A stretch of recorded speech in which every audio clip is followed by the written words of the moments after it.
what are his works, what are the types of works he produced, how many sonnets he had written, how many dramas he had penned down, etc. And today, as a continuation to yesterday's class, we are going to concentrate on what are the writings, a prescribed syllabus of Shakespeare as well as the other authors included in block 1. So, as part of our study, I have prepared a PPT for today's class. I am sharing it now.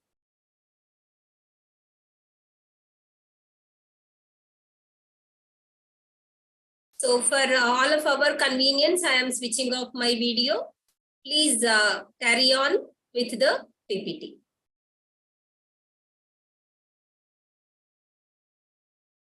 So it is day 2 class. So try to concentrate and try to follow your material, the book which is given to you, and try to understand the things which are mentioned in the book as well as which are conveyed to you through this lecture. So in block 1, as a repetition to yesterday's class, we are going to concentrate on what is Elizabethan age and who are the authors of this Elizabethan period. Age or period, both are same. William Shakespeare, who is regarded as the father of British drama, and John Milton, who is a world-known epic writer, and metaphysical poets. What is metaphysical poetry and who are the authors? And John Donne as the founder of metaphysical poetry, and Andrew Marvell as a companion to John Milton as well as John Donne. Both of them followed metaphysical poetry. If time permits, we'll go to Age of Reason, in which Alexander Pope is included. We have discussed what is Elizabethan period and what are the features of Elizabethan period, etc. in yesterday's class. Follow that. And why it is mentioned a sonnet? Because the first topic, the prescribed syllabus of the first topic of that is a sonnet. Sonnet, without knowing the background of sonnet, we can't go through Sonnet 116 by William Shakespeare. So sonnet is a form of writing, a poetic form especially. It is having its own structure. That means it is having only one stanza. Some authors divide according to their convenience, but we together all those 14 lines as one stanza. So 14 lines, it is prescribed structure of writing sonnet. And it is written in iambic pentameter. We have various meter categories or forms of writing based on that. So iambic pentameter is nothing but there are 5 metrical feet, each consisting of one short syllable followed by one long syllable. Short syllable means unstressed syllable and long syllable means stressed syllable. And originally this sonnet form of writing was discovered in Italy by Petrarch, Francesco Petrarch. He is an Italian poet. Through him, sonnet came into the literature, means the form of writing poetry. So sonnet is having its own structure. We can't alter it. So when we go to once again the origin of sonnet, the term sonnet is derived from Italian word sonetto, which means little song means very short in size, easy to understand. Of course, it depends on the author, it depends on the diction, what he selects, etc. And the other word, Latin word, sonus, which means a sound. Means it is having its own structure, its own stanza pattern, its own stressed and unstressed syllables, particular, so unique for writing sonnet. So based on this background information, we go to the forms of, means the types of sonnets. So as it is discovered by Francisco Petrarch, we call the first presentation of Petrarch as Petrarchan sonnet. Means he discovered, he originated, he developed a particular style for this sonnet, writing sonnet. So it is, as he belongs to Italy, so Petrarchan sonnet has been considered as Italian sonnet. So Italian sonnet is having its own structure. It is divided into the octave and a sestet. Octave means nothing but 8 lines. 4 plus 4, 8 lines. Actually, there is no difference or division between 4 and 4. So we call it as octave, 8 lines together, and a sestet. Sestet is having 6 lines. So 8 plus 6 altogether 14. And the rhyme scheme of this Petrarchan sonnet or Italian sonnet is A, B, D, A, B, D, A. These two are the octave, and C, D, E will be a sestet, or C, D, C, will be the sestet. C, D, we can call it like that also. Then another is, when it was introduced to follow the bookmark here, the form of writing sonnet in page number 6, sonnet was introduced to English literature or English language by Thomas Wyatt. And he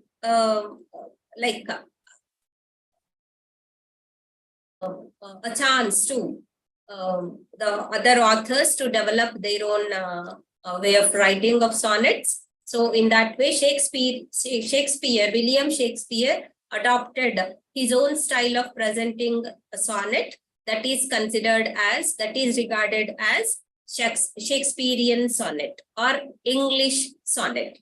So which is divided into English sonnet or Shakespearean sonnet is divided into 3 quatrains and a couplet. Quatrain means 4 lines each. Instead of 8 here, 4, 4, 4, 12 lines and a couplet. Couplet means only 2 lines. So this is the stanza pattern, or this is the structure of English sonnet through which we are going to understand sonnet 116 by Shakespeare. Then other variations or other inventions of sonnet form after Shakespeare are Miltonic sonnet. John Milton developed his own way of writing of sonnet, and later Edmund Spenser, he too changed some way of presentation of sonnet. Shakespearean sonnet, then Miltonic sonnet, and Spenserian sonnet. These 3 are included in English literature. Then sonnet 116. So this is one of the 150, one among those 154 sonnets written by William Shakespeare. So here he is talking about marriage. Shakespeare, he discusses marriage of true minds. Please, all of you mute your mics, ma'am. the marriage of true minds. And he also talks about the nature of ideal love. What does it mean?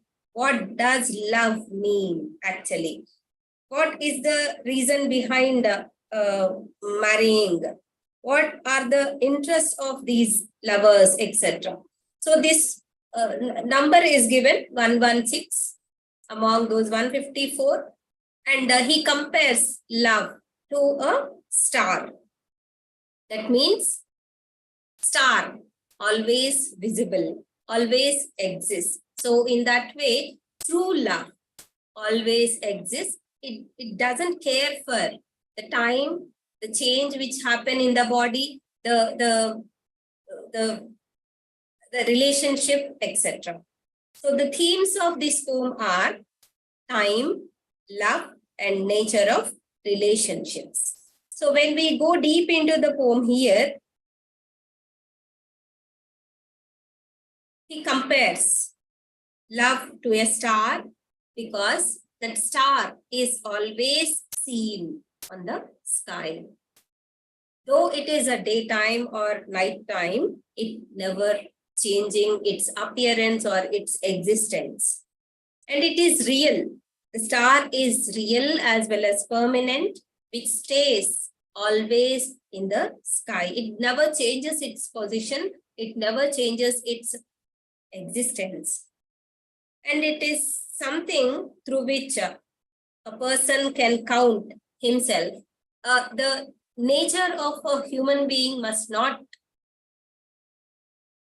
go into any change, must not have any change in its existence. Of course, some positive things we receive and we change our attitude, but the nature, human nature, must not be altered. And he goes on talking about, even though the people in love may change as time passes, their love will not change. People in love may change as time passes, but the true love exists forever. And the speaker closes the poem by saying that no man has ever truly loved before if he is wrong about this. That means a person, if he wants to express his love on somebody, then only he will experience that true love from the opposite one. The themes, when we consider, the themes are time, love, and nature of relationships. So through these 14 lines of sonnet, he dwells on what true love is and whether it is real or not. And he uses metaphor like star to compare love, and which is always present and never changes. And the speaker of the poem is so confident in this opinion that he asserts no man has ever loved before if he is wrong. And Shakespeare also brings elements of time into the poem here. He emphasizes the fact that time knows no boundaries. And even if the people in the relationship change, the love of those people doesn't change. Relationship may change, but the love which exists in us never change. So this is all about sonnet 116. And it is clearly mentioned which stanza pattern it is written in. Kindly go through the notes which is available in your books. Then another text which is given to us or prescribed in our syllabus is the 7 Ages of Man. This is an extract from As You Like It, a comedy. written by William Shakespeare. So in that, the speaker is none other than a philosopher who is talking about the throughout the life of a man, how many stages, how many ages he can go through. And this Shakespeare compares, in this poem, Shakespeare compares the entire world theatrical stage. World is a theater. World is a stage. On that stage, everyone needs to perform their own role, through which we can exhibit. That man exhibits his attitude towards others in the world, like how a character exhibits its own nature towards other characters on stage. So here, all the human beings perform their allotted roles given by the God. So here, how a director allots roles to different characters, different persons who must enact something, some action on stage.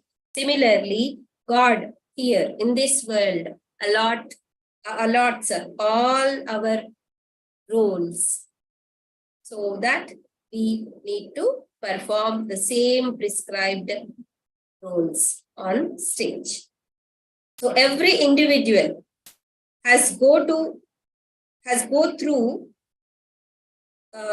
need to go through 7 acts, 7 ages of his life. Every individual, whether it is a human, it is a male or female, we need to perform our role as well as go through all these 7 acts.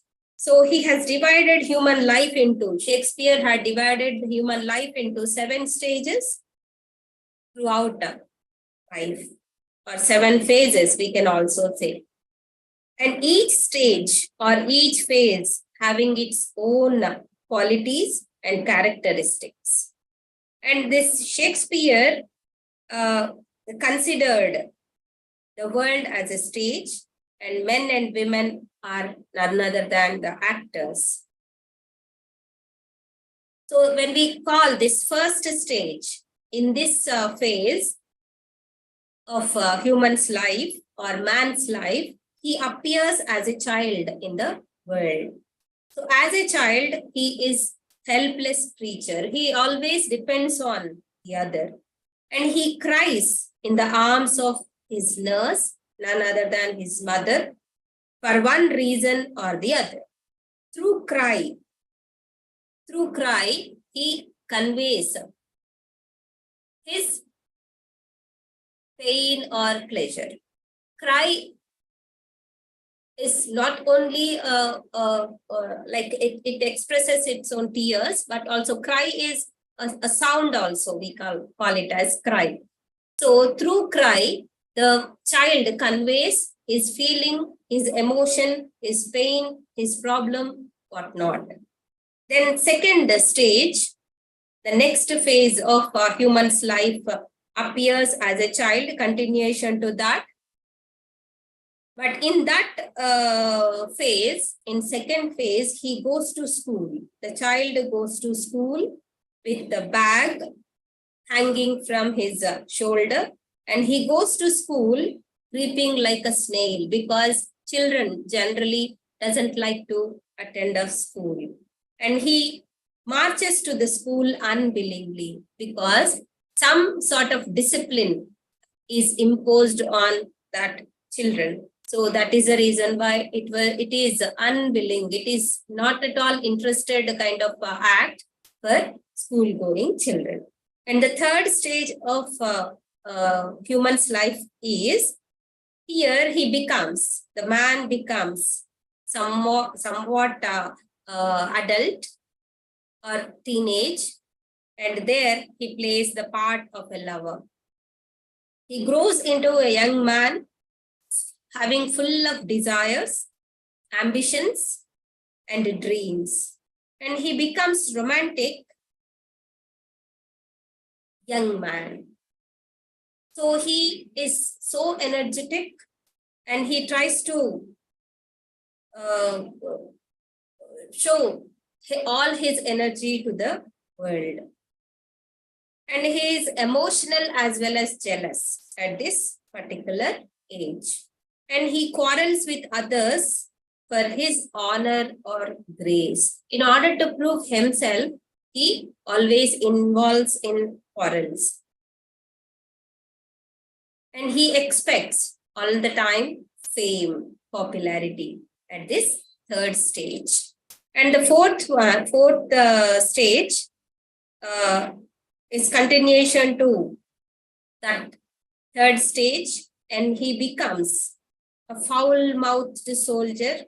He becomes so rude, and he learned a lot, and he is able to speak even harsh words in this stage. And he tries to give himself a formidable look with a beard, etc. And he becomes selfish as a continuation to that emotional and jealousy which took birth in his third stage. And in fifth stage of his life, he becomes a judge. Judgmental he becomes. And he becomes mature and experienced in his thoughts. And he, the heat of youth, whichever he experienced in third and fourth stages, has completely cooled down at this fifth stage. And he becomes very realistic, and he wishes to grab wealth by foul means or fair means, because acquisition of wealth is the priority. The way is not the important one for him. And he begins to accept bribe in order to become fortunate, and he adds much to his material comforts. And he becomes ease-loving, therefore becomes fat. And his belly becomes round.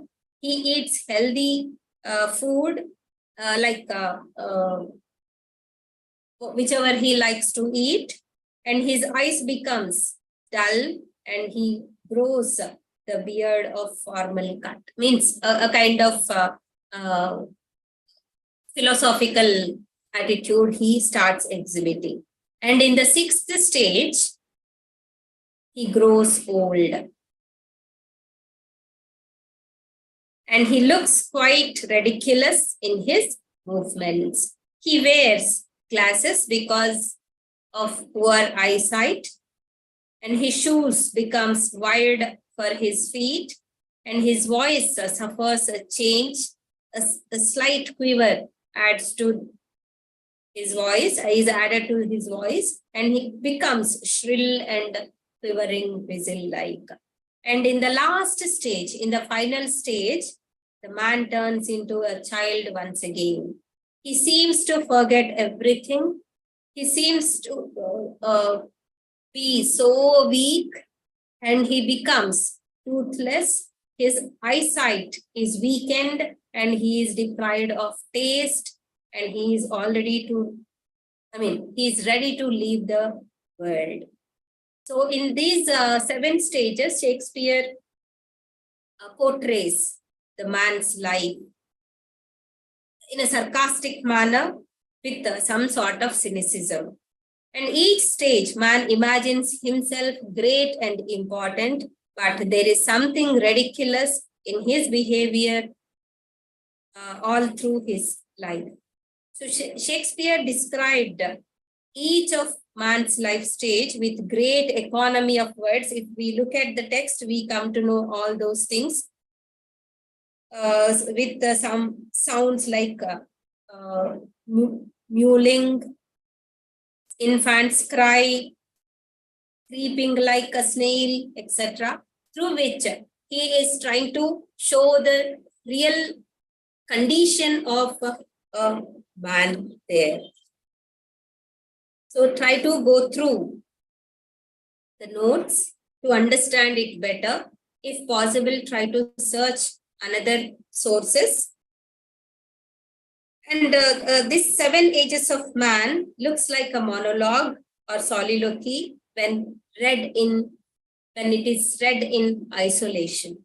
It uses number of similes and to make comparisons to enhance the message what the author wants to provide here.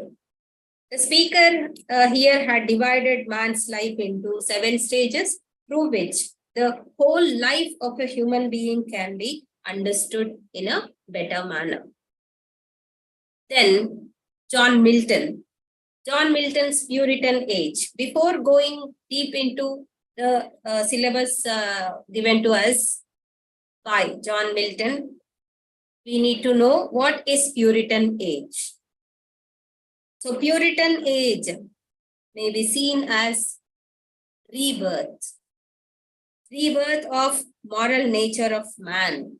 That means a religious reform movement came into existence through which Protestants wanted to have some change in the church.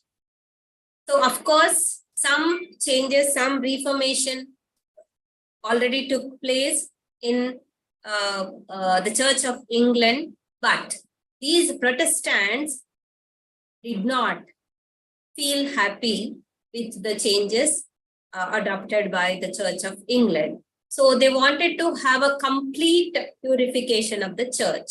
So that was the reason why Puritan age. They didn't want to have any sort of influence of the Church of Rome on the Church of England. So John Milton is considered as the representative of this Puritan age. This Puritan age is also called as Age of Milton, Age of Dryden, as well as Restoration period. Then this is the period of writing biography and autobiography. People concentrated on writing biographical informations and autobiographies through literature. So that is the reason why Puritan age is meant for literature, belongs to biography and autobiography. And satire, one more unique sort of writing existed in this period is satire as well as irony.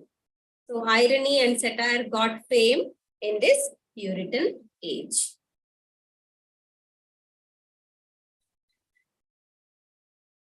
Then John Milton.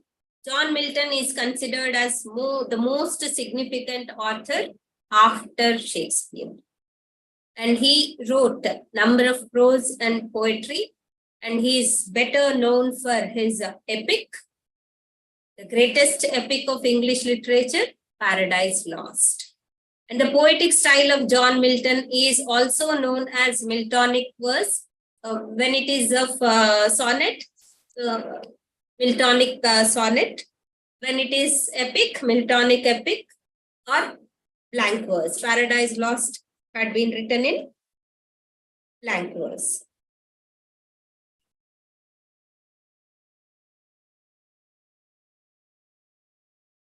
Then, on his blindness. So this is a poem included in sonnet writing. Actually, sonnet, the particular form of writing on his blindness. So in this poem,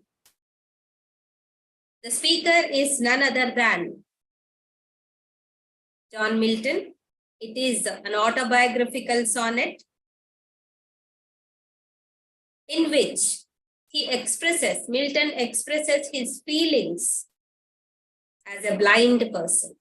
How difficult it is to look at the world, to see the things, to imagine certain things for a blind man. So he expresses the difficulty level as well as his positive attitude, being blind. And the poet thinks at the beginning of the poem, he thinks that he will not be able to serve God as his sight is gone. He feels that he is unable to see the God, he is unable to serve the God, he is unable to offer prayer to God as he has been blind. So he feels that it is like a curse for him for becoming a blind person. As the poem develops, he begins to believe that God wants him to keep working because God had not taken away his creative spark, his skill of writing. So in that way, he started believing in himself that God's grace had been there on him. So it is the direction of God to keep writing. So God wants him to be in continuation with that writing, in spite of the fact that his job caused him to lose his eyesight. And at the end, he is assured that he is serving God like the angels who just wait for the orders of God. He compares himself with angels who always wait for the direction, wait for the instruction of God. And the poem is having a number of biblical references, and that depict Milton's strong belief over God. And the poem was written in Petrarchan rhyme before following Miltonic verse. And it centers on his faith over God as he is losing eyesight. So when we look at the text here, the first stanza means first 4 lines. He talks about when I consider how my light is spent before half my days in this dark world and wide. Means he is indirectly conveying that how he had spent his life when he was able to see before losing his eyesight.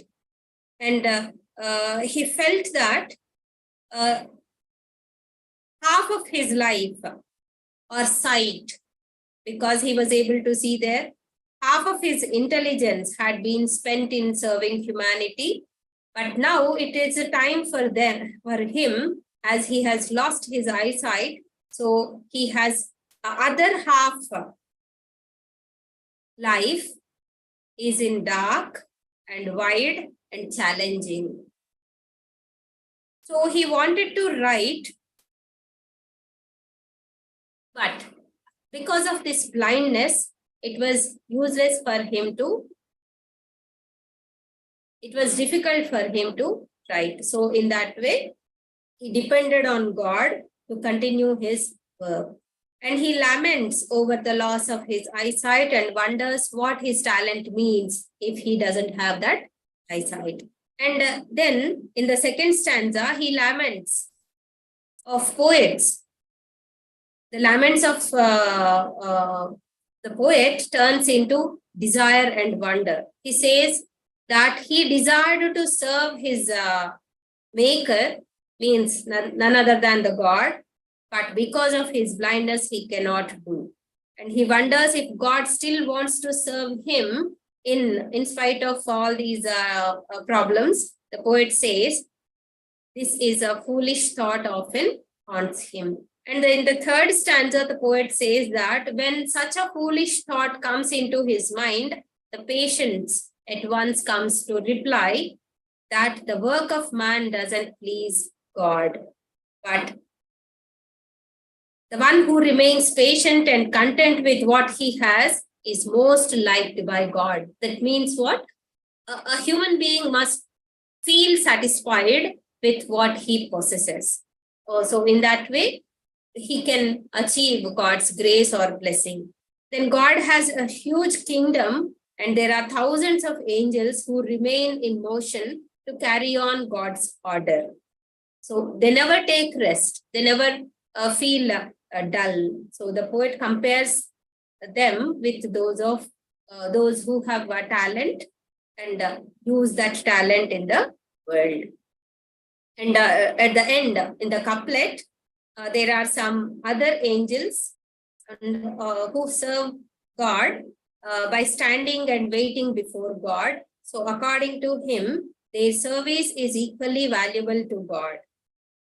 And as that of the first category of angels, means they are waiting. The angels who stood in front of God had been waiting for the instructions, the God. So we have to wait up to the time, up to the time in which we get the permission of God. So on his blindness, he shows altogether his faith in God. Then we have another category of poets, metaphysical poets, John Donne and Andrew Marvell. So metaphysical poetry is a specific school of thought.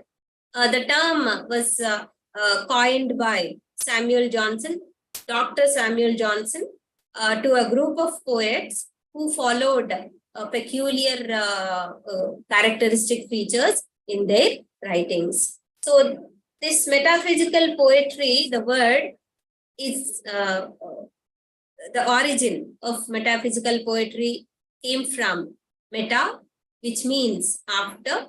So in that way, metaphysical poetry deals with the questions that cannot be explained by science.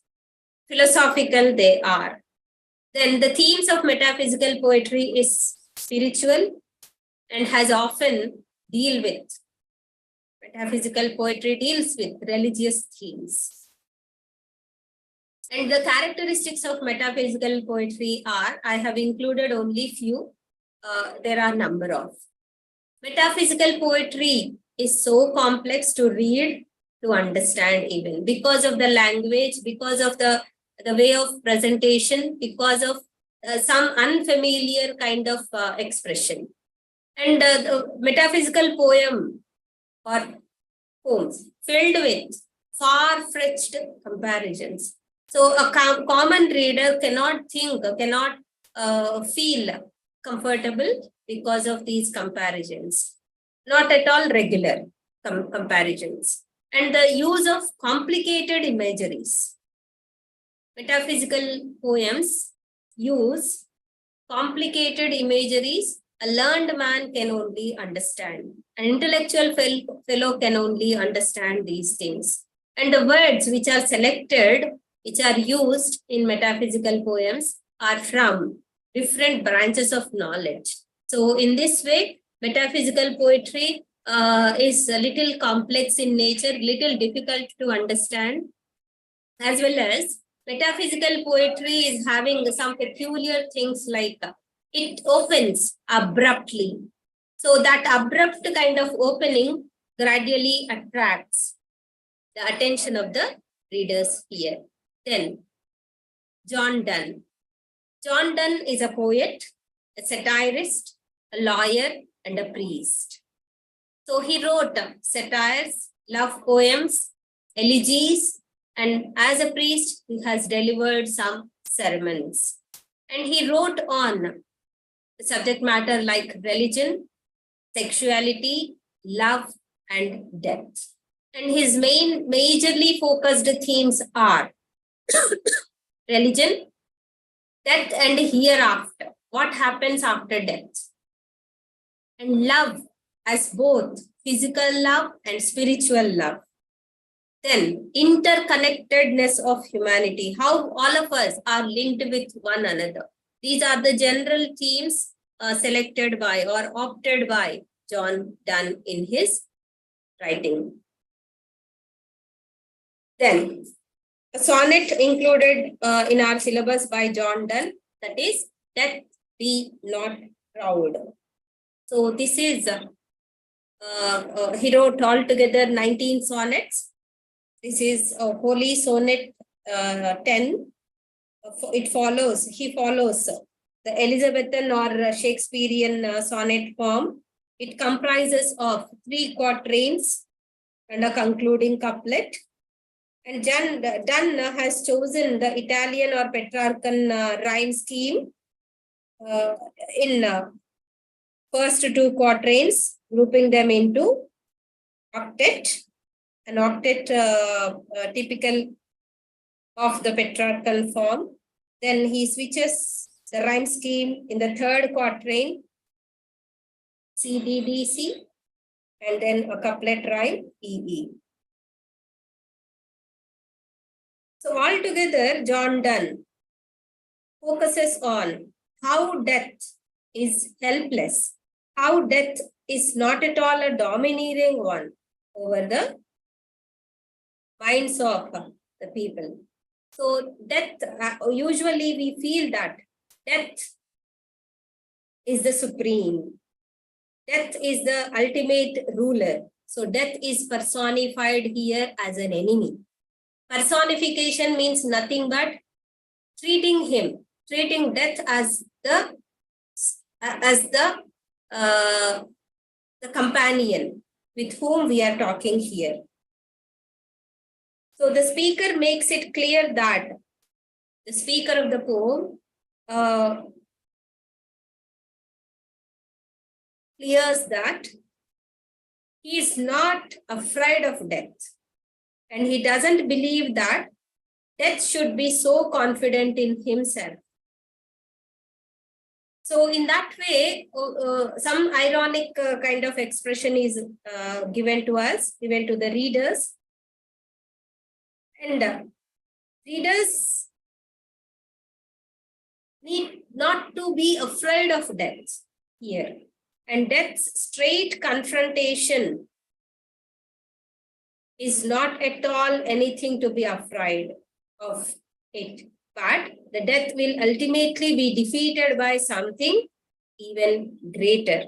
So in that way, John Donne started talking about how death is in helpless condition when human beings feel themselves strong enough. So the central theme of the poem is death's helpless condition.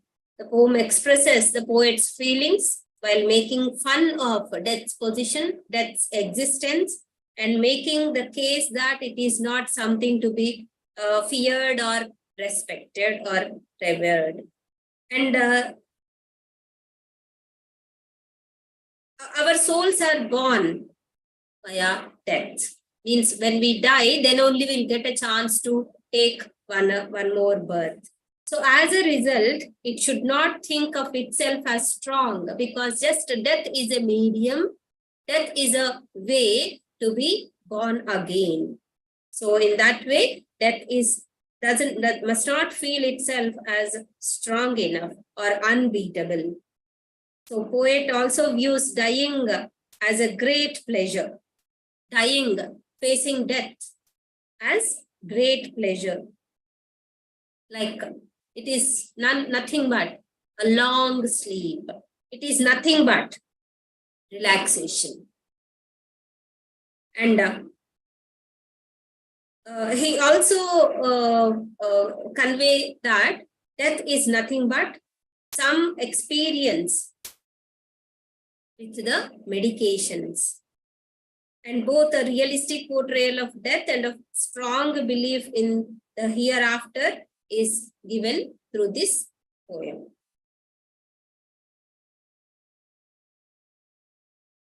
Then the canonization. The canonization is a lyric, a love song by John Donne. It is divided into 5 stanzas. So it has all the metaphysical characteristic features. He opens the poem by ordering his friend, for God's grace, hold your tongue. It is an abrupt opening. It is like an order. It is like a command. It is like a scolding even of his companions. Because that companion or that friend has been interfering in the life of the speaker. So let me love, for God's sake, hold your tongue. Be quite enough. Then do your duty. Concentrate on your improvement. Focus on your growth. Don't worry about my my work or my activities. If you want to become fortunate or wealthy, concentrate on finding out a position in the court, in the royal court. So there you can get a salary, a reward, and a popularity or fame. So in that way, focus on your own growth, your own life. By appointing yourself in the court, you'll get a chance. He's talking to his friend. That friend will get a chance to see the face of the king, or at least the stamp, the currency of the king. So do that. And he continues in the second stanza, no one has injured by his love, and no ships have drowned in water due to his love. No one complained that his tears overflowed his ground, means the opposite person's ground. So in that way, he's talking about everything goes on very well, though he loves his beloved. And in the third stanza, he continues, because metaphysical poetry starts with an abrupt opening, and the poet of metaphysical school of thought adds one argument, and in order to defend himself, in order to justify his argument, he keeps on adding arguments after arguments to get that justification. And call us what you will. We are made such by love. So you may call us as fly, one fly who revolves around the other. The poet or the speaker calls himself and his beloved as tapers. Taper means nothing but candle. So they, by glowing or by shedding light, they die. That means they are sacrificing their own time and existence in the form of or in means of loving each other. And he compares themselves with eagle and dove. Both are completely contrast to each other. And the phoenix riddle has more wit by us. We two being one are it. That means phoenix bird is a unisexual bird, which is having male and female reproductory organs in it. It dies by going far and far away from the earth.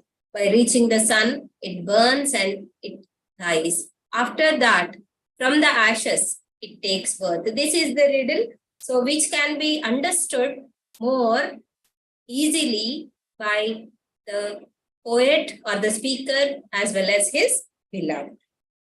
And we die and rise the same and prove mysterious by this love. That means they are able to face death and they are able to come back as alive. So that is they are becoming like mysterious due to this love. And then he talks about we can die by our love if the world cannot allow them to be alive here. And they become room for one another by giving shelter to the reflection of the face of the beloved, they become room for the other. So in that way, in future, their love story can be included in chronicles, means in newspapers. They may be praised in future for the sake of their love and their respect to each other, and they become a very well-known topic for the future generations just because of their love. So in that way, they can achieve sainthood. So they treat, the future generations treat these lovers as saints, and they offer prayers to these.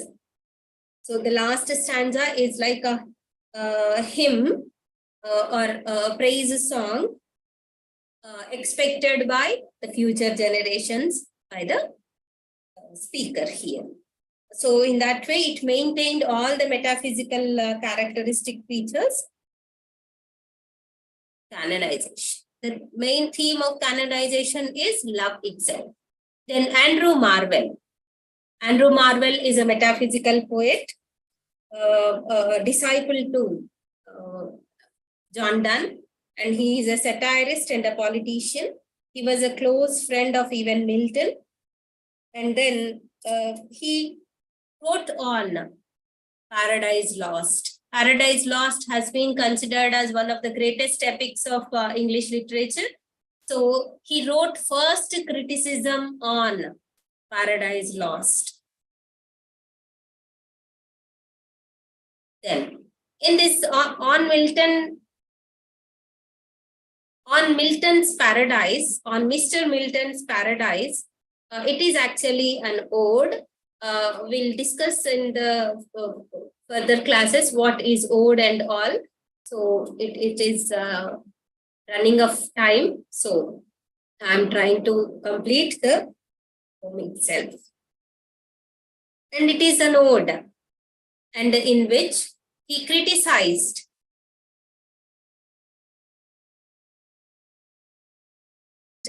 Andrew Marvell, praised of actual talent of John Milton, how he was able to write, how he was able to produce such a great epic like Paradise Lost, though he has been suffering from blindness. So it is nothing but a praise as well as a kind of criticism over John Milton, especially writing of Paradise Lost.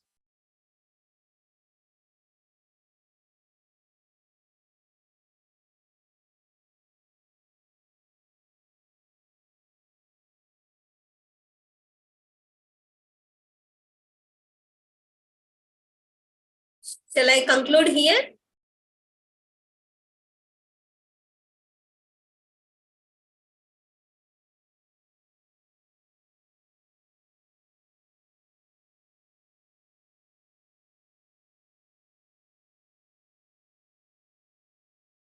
Is everything okay for all of you? Yes, ma'am. If time permits, I try to finish it off the remaining topic, Alexander Pope, tomorrow. Then we start block 2 tomorrow. And especially this block is having full of information. So try to concentrate on that. Try to understand the things whichever are mentioned here with the help of the lecture as well as other sources. If you have any doubts, please try to get the clarification through chat box.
Okay.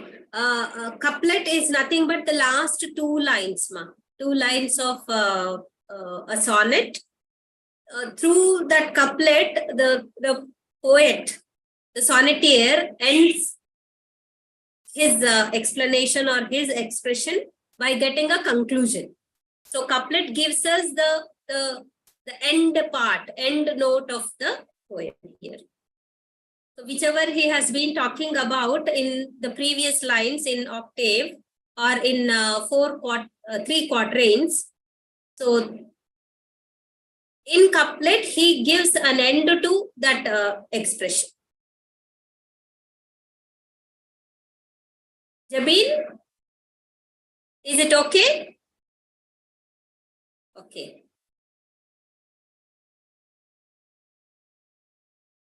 Thank you all for your patient listening. Tomorrow we'll meet at same time, 3 o'clock. We'll try to complete the expected block 2. Thanks a lot. Thank you, madam.